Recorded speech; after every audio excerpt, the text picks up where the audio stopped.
I'm Nicole Ediart. And I'm Lauren Garador, We're with the Southern California Bass Club. and we're here to interview Wes and Adel DeVol. Well, my name is Wesley DeVol, I'm Adel DeVol. and we joined the club in 1969. Uh-huh. And Joe and Molly Shangala were the instigators. They brought us into it. Unfortunately, of course, Joe's been long gone. He had the Shangala heart. I've known She's Molly known- all my life. She was raised with Molly.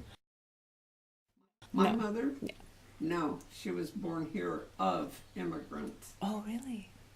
Her mother came over here when she was 18 on the boat. She had her birthday. But her parents were from Spanish side. My dad died when he was 42.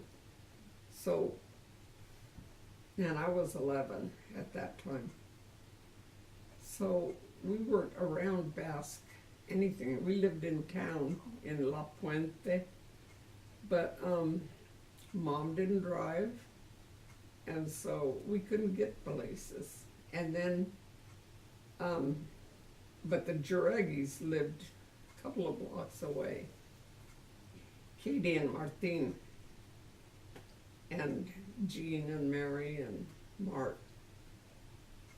And when I got to be 14, I got a driver's license because my mother didn't drive and my sister was in a hospital 18 miles away. They would ask me to drive to some of these Basque gatherings at Chilibolotzes. Don't ask me to spell it. They used to have parties in their barn a lot. And that's when I kind of got back into the Basquery. First meetings? Actually, First meeting was in San Gabriel and Canyon. the kids at the time caught trout, and then they cleaned them up and pan-fried them all for us. So we had a great trout dinner on the banks of the stream there at the trout club. Wow. That was for the Yeah. regular meetings? That was Wow. that's our original meeting, yeah. Yeah. Social interaction, Huh. one-on-one with people was a big deal. Mm-hmm. And everybody worked. I mean, everybody worked hard, and you always had families to take care of. But when you had a chance to get together, it was valuable. And you didn't even realize you're working, and you are working Oh, yeah. hard to set up this thing. But it's not a. But it's so It's all fun. enjoyable because you're with others that are doing the same of the thing. same mind, group mind. Yeah. And the work, shoot, it didn't bother anybody. It was a small club. There were only like 30 members. But yeah, there was about 30 members. And I think at the time the bylaws said they couldn't have any more than 35. Most of the meetings were at ranches or homes. Occasionally we went to the handball club in La Puente in the original, That's where it started. until it got to, it got expensive, and then we went over to have a big meeting one day, and the grass hadn't been mowed in 2 weeks, and the hall was a mess. So we moved to Chino. What the club represents. Oh, family social event. Furthering of the Basque traditions, Yeah. but just a good, wholesome family affair. That's what I wonder now. Retired and emeritus. That's what Liz calls it. I, like all new members, went to work in the bar when I joined. Yeah, when you joined. And that's when they had that outdoor bar at the handball club over there. And of course, they still do. But it's much nicer now.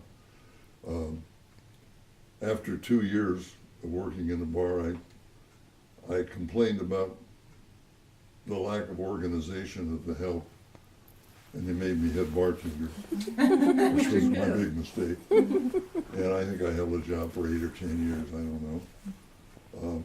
And then I worked in the bar after I succeeded from that. The only thing I ever really changed was when I took over the bar, I made out work list and time zones.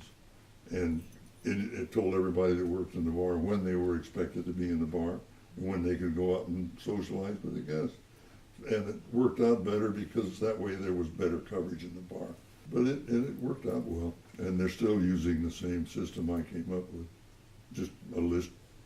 Guys, you talk to everybody and see when they wanted to work and if they had anything special they wanted to be off for, and you worked around it. And it worked out fine. But somehow or other Adele became salad lady. Mm-hmm. I'll tell you about that one too. Yeah, Molly and I started with the salad. And I just followed her because she'd been in the club a long time.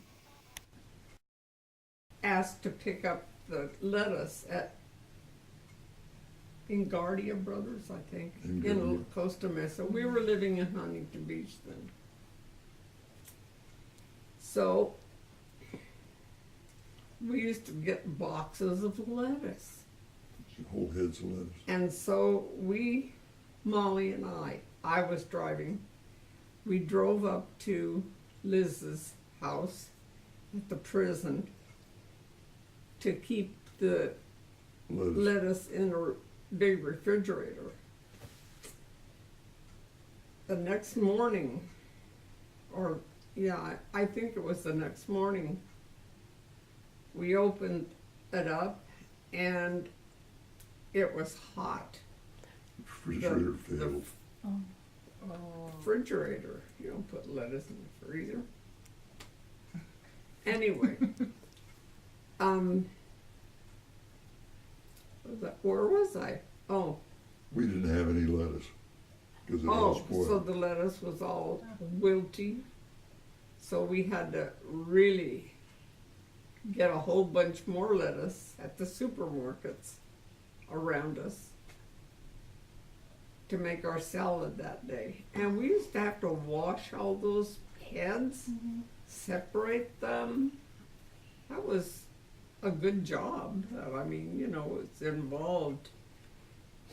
Anyhow, that's where Liz came in because Joe had just died 2 months before our picnic. So Molly she attended, but she wasn't active. So Liz stepped in, and so that's when we became lettuce people. That went on a long time, huh? And they had a great big round bottom bowl. I guess they're still using it. And Yeah. I made the stand that you're still using. Really? Because I was working in steel fabrication in LA, and they needed something to hold this big bowl up to where they weren't bending over mixing the salad in it. So I scrounged up some scrap metal at the plant and had one of the welders weld it together for me, and then made some pipe legs for it. And it's still in use the last time I looked. But that was, oh golly, you and Molly were still doing it then. Yeah, and we didn't wear gloves in those days. No. So mixing the salad with our hands, our fingernails just died. You know, all that vinegar and salt and stuff. That was really something. Then we started using gloves. Good thinking. Itchy had decided he needed a new bean pot. So I made him one, but I only could work with mild steel. And what I did was we welded up, it was what we call a 2-to-1 SE head, which is a kind of a dome shape, and rolled a shell for it and welded it all together. And then I sandblasted it to take all the rust and scale off of it. And told them before they used it to be sure they sealed it with suet or vegetable oil or something. Heat it up and seal it like you would an iron skillet.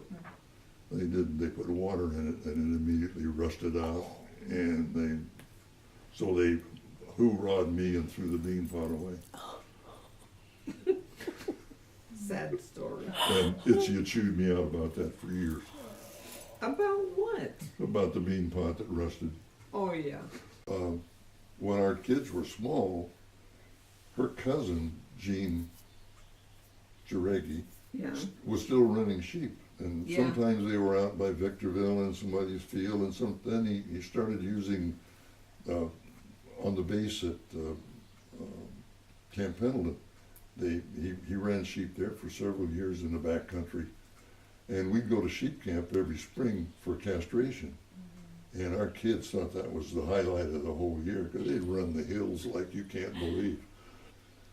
And by the time we got through with the castration, they usually would kill a lamb, and so we had barbecued lamb, and of course the squallows. And and that was an experience, because they were pulling with their teeth still. Oh. Yeah. Well, they probably still would. It's funny though, when the guys got old enough and they had their teeth pulled. Yeah, you had to have And good teeth. dentures, they couldn't.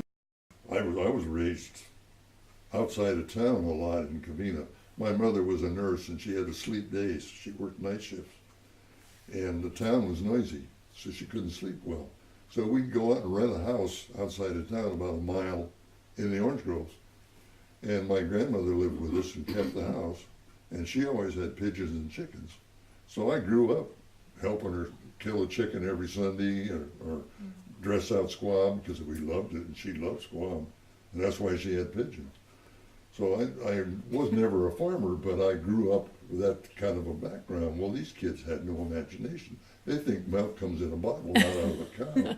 Oh, that's not Well, true. they did at that time, You're I think. exaggerating. a Well, lot. at any rate, they went to the meeting with us one day when we had to cater, and Susan had decided she wanted to do a tongue stew. So she brought 3, 4, 5, I don't remember exactly, huge cow's tongues. And my job was to cut them up into little chunks to make the stew. And You're wincing too. I started doing this, and I thought my granddaughters were going to faint. And they just could not believe that was a cow's Yeah, tongue. I don't I mean, they're know. huge. And ugly. And I don't think either one of us ever But thought to I go back think- again. Basque people, aren't they the peasants of Spain and France? They eat every part of the animal. Sure. I remember watching my dad with a sheep's head on the plate, and he's picking at it. All the little Little pieces. bits of meat. I'm proud to be Basque, for one thing, and then the membership in there, we get to keep up our traditions and eat foods that we grew up with, and That's what It's makes been me neat. proud of the meals. Mm-hmm. I love the food. Some of it's an acquired taste. I sort of had to back up to the Tripota, but I got to where I love it. And Lukanka, that wasn't bad. I took to that right away. And when we first got married, she wanted to do lamb, and I wouldn't hear of it because I ate lamb in the Navy. Well, the Navy's turned out had a kind heart. They didn't ever kill any lambs. They wait till the sheep died, and then they called it lamb. oh, It was rotten lamb, no, believe me. it wasn't. It was mutton. It was just, That's what I'm old. saying. It was old lamb. well, they didn't wait for it to die, though. Well, they didn't want to kill the lambs, obviously. No. So anyway, I resisted the lamb fiercely until she finally did a leg of lamb for me, and I loved it. God, I had no Enough idea what it should garlic taste will like. do that. Yeah. Well, is there anything you believe the club can improve upon? Heck no, they're perfect. Well, they need a better watch system. A what? Everything runs late.